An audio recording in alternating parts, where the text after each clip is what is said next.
My name is Dan Ruthraff, first name D-A-N, last R-U-T-H-R-A-U-F-F. F as in Frank. It's always misspelled. What is your role currently on the board? I am 2 years into my term as a board member, and I also am the chair of the publication committee, and that is my current role on the board. Yeah, and what inspired you to become on the board or come on the board? I was shocked when I was asked, actually, because I hadn't felt so inspired. It's easy to kind of lay in the shadows and not really participate, but when I was asked by John Harris whether I wanted to participate, I thought it was a great opportunity to give back to the group and yeah, learn more about the group and try and move some goals forward as a board member. And can you share a little bit with the listeners what you do as a publications chair?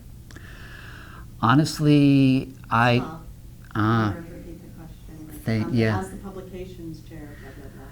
As the chair of the publications committee, honestly, I try to just help people move their visions forward. So I work with, for instance, Bob Gill, who manages the studies in Western birds, and just try to give Bob the support he needs. I often apologize to him that I really don't do much other than try to report back to the board the current status of various dream projects that people are pursuing, and anything that I can do to facilitate that. Like I don't have the experience or the knowledge that somebody like Bob Gill or Phil Unit have, but when they come to me with an idea for a publication, I just try to smooth things along so that they can make those things become reality.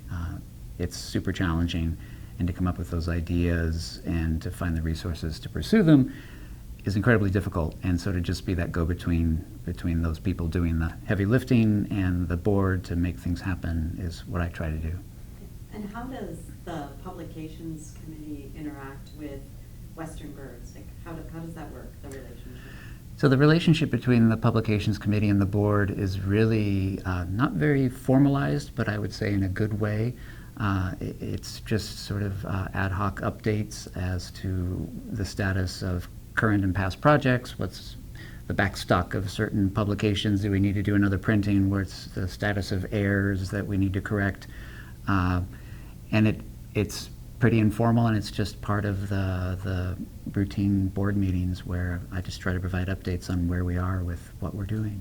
Good, and then how is the relationship with Western birds, like the publications committee and Western birds? How do you interact with them?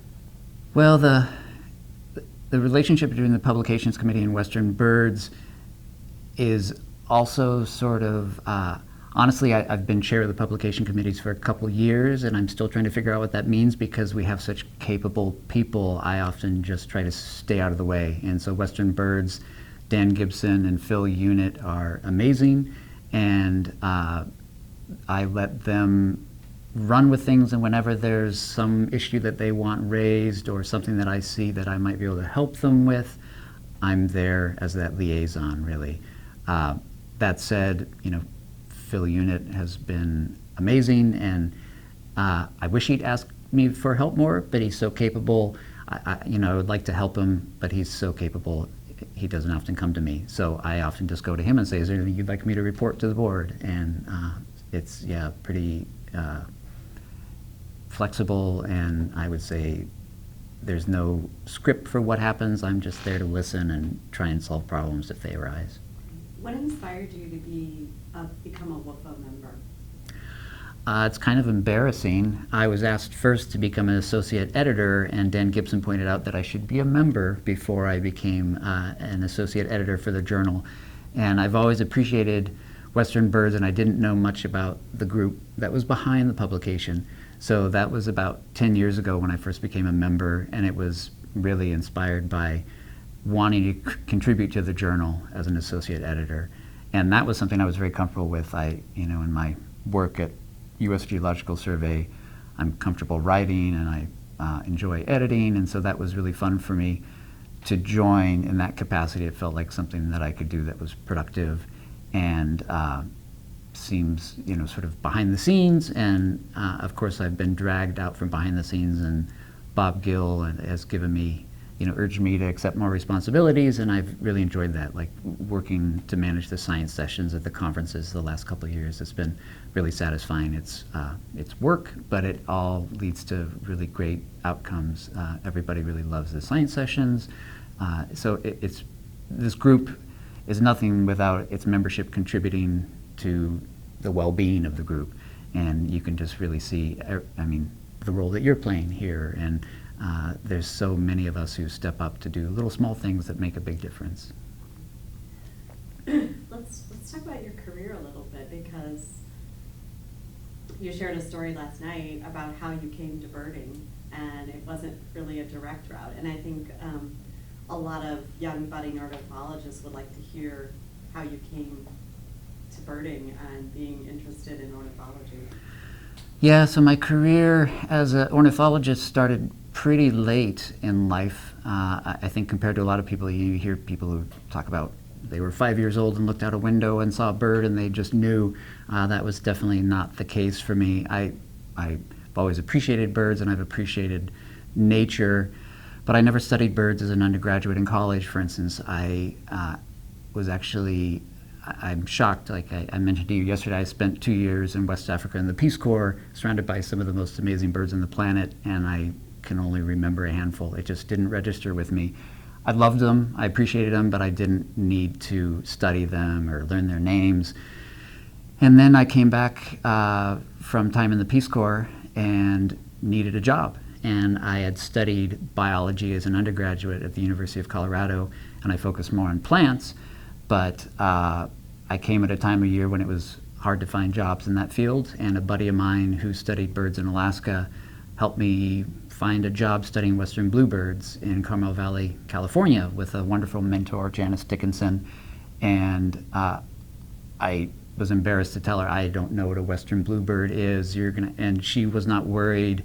I don't know why she wasn't worried. We had a nice interview on the telephone, but she seemed to trust me, and she told me, honestly, I think you were in the Peace Corps, you can figure this out. You spent 2 years in West Africa.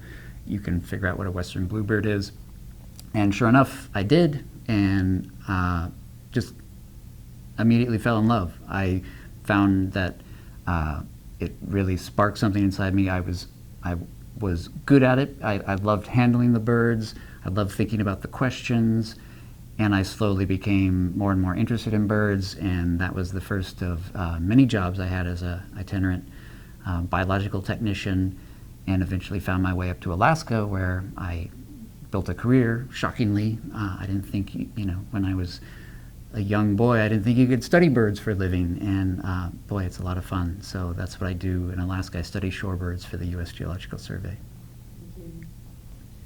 Thank you. Why should a bird enthusiast join Western Field Ornithologists? There's a lot of good reasons, I think, why a bird enthusiast should support local birding organizations, be it their local Audubon chapter or a national group like the Audubon Society. Western Field Ornithologists, I think, is a really valuable group that pulls together a lot of important research, conservation, leisure activities related to birds in the North American West, including Mexico and Canada and the United States. And I found it to be an incredibly warm and welcoming group. And as I've gotten more and more involved with the organization, when I was asked to join the board, of course, I went to the website and looked through all sorts of materials to learn more about what I was getting myself into. And the group, Western Field Ornithologists, supports so many good causes, promoting student scholarship, foreign scholarship, the publications and the support that we can provide to writers of all skills, people who've never written a paper before. We welcome that, and we'll work with you to help publish your paper, all the way up to people publishing incredible life, fulfilling tomes about the avifauna of a unique region in the world. So it really fills a unique niche with its focus both on outreach and research and these annual conventions that kind of inspire the base. I've found it to just be a really nice fit for me between very local and too focused versus a national group where I might feel a little bit lost. Like, it's a group where I think everyone can find their place to contribute and really feel at home. Is there anything else you'd like to share? I guess I'd just like to reiterate how sort of happily surprised I am at my trajectory within Western field ornithologists. Like I say, I joined just sort of because it's like the first time I ever submitted a paper to a journal, I figured I should probably join that organization. I felt a little sheepish, and that was sort of how I got into Western field ornithologists. It was like, okay, if you want me to be an associate editor, I should really join. But joining without a great appreciation of what the group stood for, I'm so happy to be here and to feel like a welcomed member and a contributing member as well. It's a really great organization that supports people, whatever their desires may be in the ornithological community. You can find your place within the group. I think it's a really unique organization with a great mix of different passions for conservation, research, outreach. It's yeah. Come join. Do we have any other questions? Nope. Yeah. No? Nope. Okay. Good. Great.